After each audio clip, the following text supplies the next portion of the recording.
सुप्रभात बच्चों पिछली वीडियो में हमने पार्ट 3 सिंधु घाटी सभ्यता शुरू किया, जिसमें हमने आर्यों का आना और प्राचीन अभिलेख, धर्म ग्रंथ और पुराण के बारे में पढ़ा। आज हम पार्ट 3 में वेद के बारे में पढ़ेंगे। बहुत से हिंदू वेदों को प्रकाशित धर्म ग्रंथ मानते हैं। उनका असली महत्व इस बात का उद्घाटन करने के कारण है कि विचारों की आरंभिक अवस्था में मानव मस्तिष्क ने कैसे अपने को व्यक्त किया था। वह मस्तिष्क सचमुच कितना अद्भुत था। वेद की उत्पत्ति विद धातु से हुई है, जिसका अर्थ है जानना। अतः वेद का सीधा साधा अर्थ है अपने समय के ज्ञान का संग्रह। उनमें न मूर्ति पूजा है, न देव मंदिर। वैदिक युग के आर्यों में जीवन के प्रति इतनी उमंग थी कि उन्होंने आत्मा पर बहुत कम ध्यान दिया। वे मृत्यु के बाद किसी प्रकार के अस्तित्व में बहुत अस्पष्ट ढंग से विश्वास करते थे।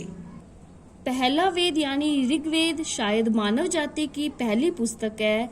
इसमें हमें मानव मन के सबसे आरंभिक उद्गार मिलते हैं, काव्य प्रवाह मिलता है और प्रकृति के सौंदर्य और रहस्य के प्रति हर्षोन्माद मिलता है। मीन्स हर्ष में सुध-बुध खो जाना, कि ज्यादा खुश हो जाना। इसके अलावा हमें मनुष्य की उन साहसिक कारनामों का रिकॉर्ड मिलता है जो लंबे समय पहले किए गए। यहीं से भारत ने एक ऐसी तलाश आरंभ की जो उसके बाद कभी समाप्त नहीं हुई। सभ्यता के उषा काल में ही प्रबल और सहज कल्पना से संपन्न लोग जीवन में छिपे हुए अनंत रहस्यों को जानने के लिए सजग हुए।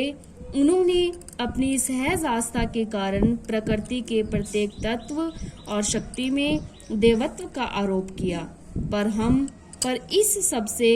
इन सब में साहस और आनंद का भाव था। बहुत से पश्चिमी लेखकों ने इस ख्याल को बढ़ावा दिया है कि भारतीय लोग परलोक परायण हैं। मैं समझता हूँ कि हर देश के निर्धन और अभागे लोग एक हद तक परलोक में विश्वास करने लगते हैं, जब तक कि वे क्रांतिकारी नहीं हो जाते। यही बात गुलाम देश के लोगों पर लागू होती है। हमें भारत में भी और स्थानों की तरह विचार और कर्म की दो समानांतर विकसित होती धाराएं दिखाई पड़ती हैं। एक जो जीवन को स्वीकार करती है, दूसरी जो जिंदगी से बचकर निकल जाना चाहती है। अलग अलग युगों में कभी बल एक पर होता है, कभी दूसरी पर, परंतु इतना निश्चित है कि वैदिक संस्कृति की मूल पृष्ठभूमि परलोकवादी या इस विषय को निरर्थक मानने वाली नहीं है। जब भी भारत की सभ्यता में बहार आई, तब ऐसे हर दौर में जीवन और प्रकृति में लोगों ने गहरा रस लिया, जीने की प्रक्रिया में आनंद लिया। ऐसे युगों में कला, संगीत और साहित्य, साथ ही गाने नाचने की कला, चित्रकला और रंगमंच सबका विकास हुआ। इस बात को ग्रहण करना मुमकिन नहीं है कि कोई संस्कृति या जीवन दृष्टि जिसका आधार पारलौकिकता हो या जो विश्व को व्यर्थ मानती हो, वह सशक्त और विविधतापूर्ण जीवन की अभिव्यक्ति के इतने रूपों की रचना कर सकती थी। कोई संस्कृति जो बुनियादी तौर पर पारलौकिकतावादी होगी, वह हजारों वर्ष बनी नहीं रह सकती।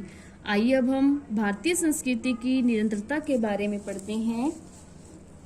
हमें आरंभ में ही एक ऐसी सभ्यता और संस्कृति की शुरुआत दिखाई पड़ती है जो तमाम परिवर्तनों के बावजूद आज भी बनी हुई है।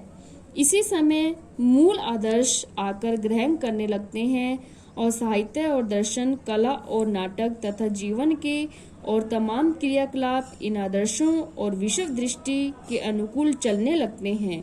इसी समय उस विशिष्टतावाद और छुआछूत की प्रवृत्ति का आरंभ दिखाई पड़ता है, जो बाद में बढ़ते बढ़ते असह्य हो जाती है। यही प्रवृत्ति आधुनिक युग की जाति व्यवस्था है। यह व्यवस्था एक खास युग की परिस्थिति के लिए बनाई गई। इसका उद्देश्य था उस समय की समाज व्यवस्था को मजबूत बनाना, उसे शक्ति और संतुलन प्रदान करना, किंतु बाद में यह उसी समाज व्यवस्था और मानव मन के लिए कारागृह बन गए। फिर भी यह व्यवस्था लंबे समय तक बनी रही। उस ढांचे के भीतर बंधे रहते हुए भी सभी दिशाओं में विकास करने की मूल प्रेरणा इतनी प्राणवान थी कि उसका प्रसार सारे भारत में और उससे आगे बढ़कर पूर्वी समुद्रों तक हुआ। इतिहास के इस लंबे दौर में भारत अलग अलग नहीं रहा। ईरानियों और यूनानियों से, चीनी और मध्य एशियाई तथा अन्य लोगों से उसका संपर्क बराबर बना रहा।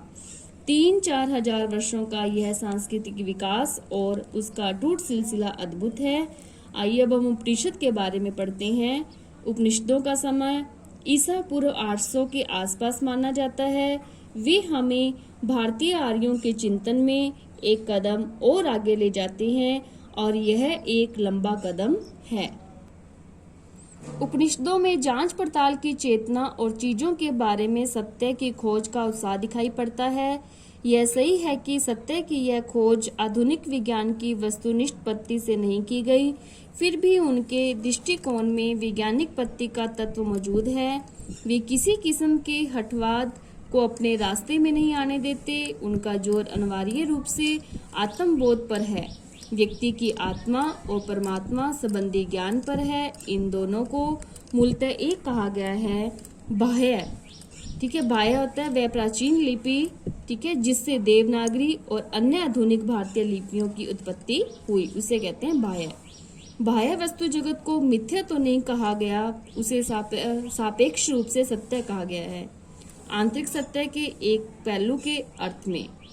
उपनिषदों का सामान्य झुकाव अद्वैतवाद की ओर है। सारे दृष्टिकोण का इरादा यही मालूम होता है कि उस समय जिन मतभेदों के कारण भयंकर वाद विवाद हो रहे थे उन्हें किसी तरह कम किया जाए।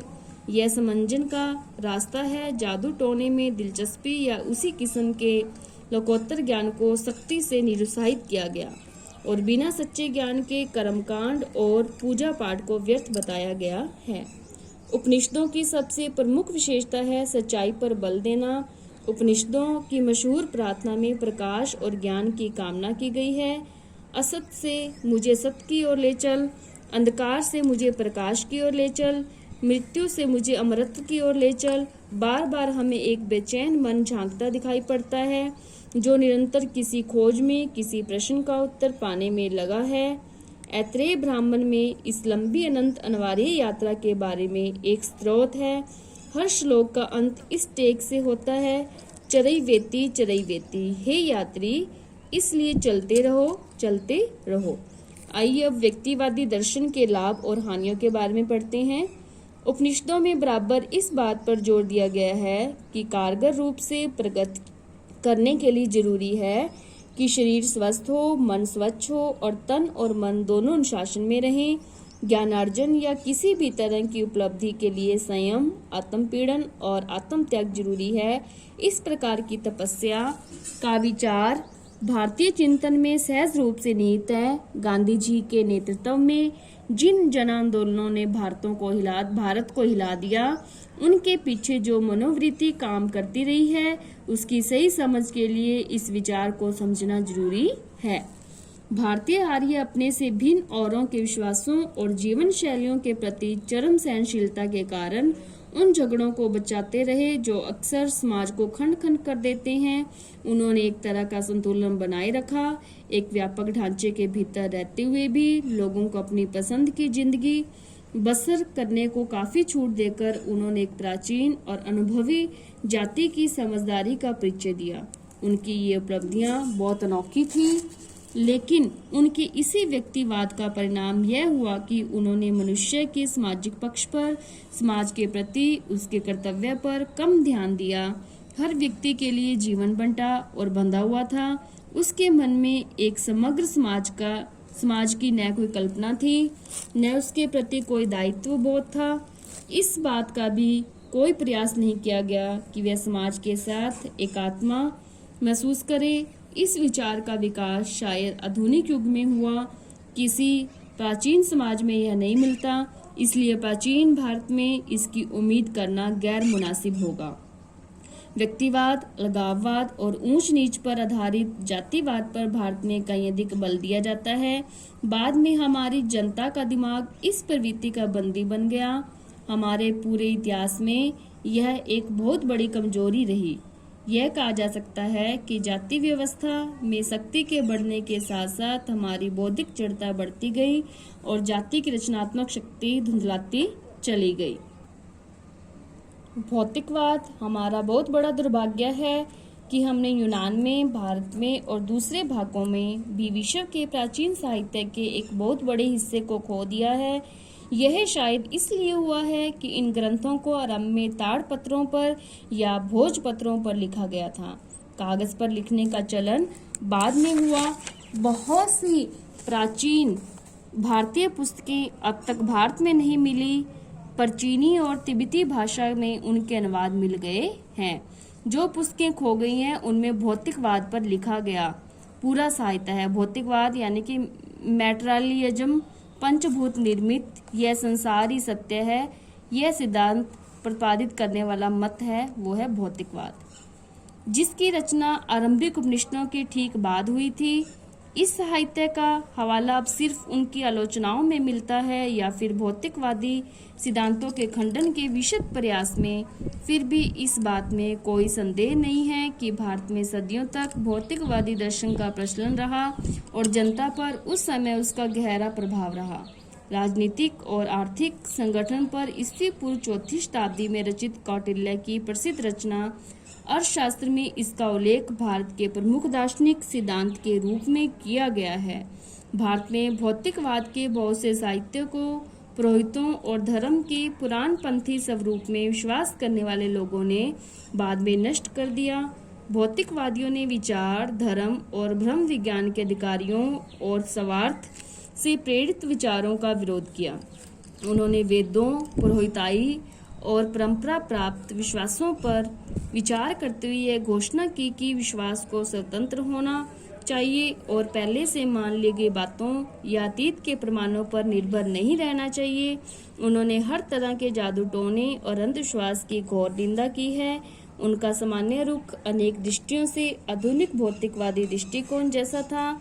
वे अपने आप को अतीत की बेड़ियों और बोझ से मुक्त करना चाहते थे, उन तमाम बातों से जो प्रत्यक्ष दिखाई नहीं देती, साथ ही काल्पनिक देवताओं की पूजा से भी। उनके अनुसार वास्तविक अस्तित्व केवल विभिन्न रूपों में वर्तमान पदार्थ का और इस संसार का ही माना जा सकता है। इसके अलावा न कोई संसार है, न स्वर्ग और नरक है, और न ही शरीर से अलग कोई आत्मा, मन एवं बुद्धि और बाकी सब चीजों का विकास बुनियादी तत्वों से हुआ है। नैतिक नियम मनुष्य के द्वारा बनाई गई रूढ़ियां मात्र हैं। तो बच्चों, जितना मैंने आज आपको इस पाठ का पठन करवाया है, इसको आपने अच्छे से पढ़ना है। अगर इसका आप बार बार अभ्यास करोगे तभी आपको इस लेसन की समझ आएगी। और बच्चों, आपने साथ साथ अपना काम राइट भी करते रहना है, लर्न भी करते रहना है। कभी भी आपका ऑनलाइन टेस्ट हो सकता है। धन्यवाद।